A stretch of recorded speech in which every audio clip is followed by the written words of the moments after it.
Hello everyone, आज निघालोय मी गणपती बाप्पाच्या दर्शनासाठी, म्हणजेच दादरला प्रभादेवी सिद्धिविनायकाच्या दर्शनासाठी।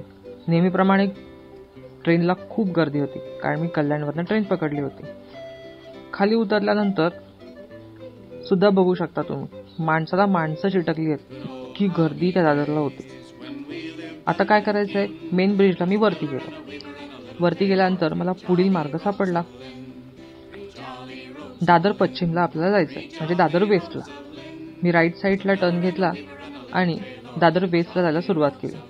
त्यानंतर प्लॅटफॉर्म क्रमांक 1च्या इथून जाण्यासाठी आपल्याला खाली जिना होता, जिन्यावरून आपल्याला तिथनं जायचं होतं। प्लॅटफॉर्म क्रमांक 1वर सुद्धा कोणी जांभळं घेऊन बसलं होतं, कोणी फुलं घेऊन बसलं होतं। त्यानंतर माझी एंट्री झाली ती फुल मार्केटमध्ये। बाप रे, फुलं बघितल्यानंतर माझा जीव काय राहावे ना। मी सोनचाफ्याची फुलं सुद्धा माझ्यासोबत बाप्पासाठी घेतली। खूप सारी फुलं होती बरं का त्या मार्केटमध्ये। त्यामध्ये हे जे काही गजरे विणले होते ते इतका सुगंध देत होते, अगदी वातावरण प्रसन्न करत होते। अगदी मन भारावून गेलं त्या सुगंधामध्ये। वेगवेगळ्या प्रकारची फुलं तिथे मला बघायला भेटली। सुंदर सुंदर हार पण तिथे लटकवले होते बरं का। आता याच्यामध्ये अडकून न राहता मी माझी सुरुवात केली परत गणपती बाप्पाच्या प्रवासाला। स्टेशनपासून पुढे 20 मिनिटावर बाप्पाचं मंदिर आहे, परंतु तुमचे पाय खूपच दुखत असतील तर तुम्ही टॅक्सीने सुद्धा जाऊ शकता। या आजी सुद्धा माझ्यासोबत येणार होत्या।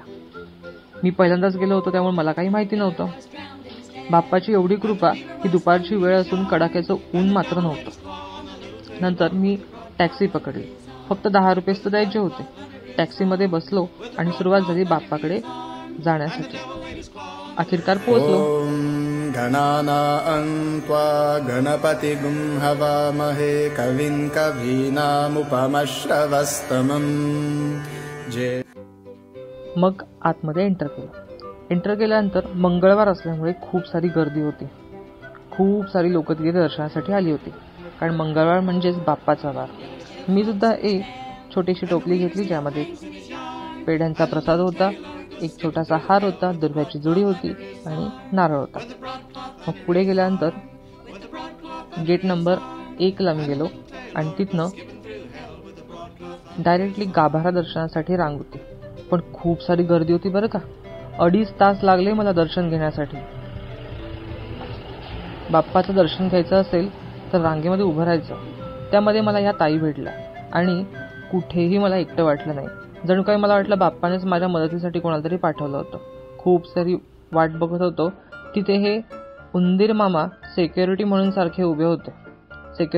सिक्युरिटीच्या रूपामध्ये हे उंदीर मामाच तिथे होते। त्यांनी आम्हाला काही लवकर सोडलं नाही, आणि सोडलं तर आम्ही भराभर चालत गेलो पुढे। खूप सारी गर्दी होती आणि खूप मोठी लाईन लागलेली होती। बाप्पाच्या दर्शनासाठी सगळेजण वाट बघत होते। त्यामध्ये बाप्पाचं चित्र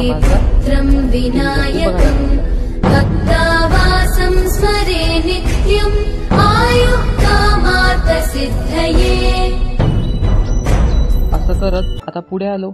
तिथे एक समई तेवत होती। त्या समईला बघून अगदी मन शांत होऊन गेलं। अखेरकार आम्ही बाप्पाच्या गाभाऱ्यापर्यंत पोहोचलो। बाप्पाला बघताच अगदी डोळ्यात पाणी आलं होतं। गणपती बाप्पा मोरया, मंगलमूर्ती मोरया। बाप्पाचा जयघोष करत आम्ही तिथपर्यंत पोहोचलो। अगदी डोळे पाणावले होते। बाप्पाची मग आरती सुरू झाली। सिंदूर लाल चढ़ायो अच्छा गजमुख को, दोन दिल लाल विराजे सुत गौरी हर को, हाथ लिए गुड़ लड्डू साई सुरवर को, महिमा कहे न जाए लागत हूँ पद को। जय देव जय देव जय जय जी गणराज विद्या सुखदाता, धन्य तुम्हारो दर्शन मेरा मन रमता।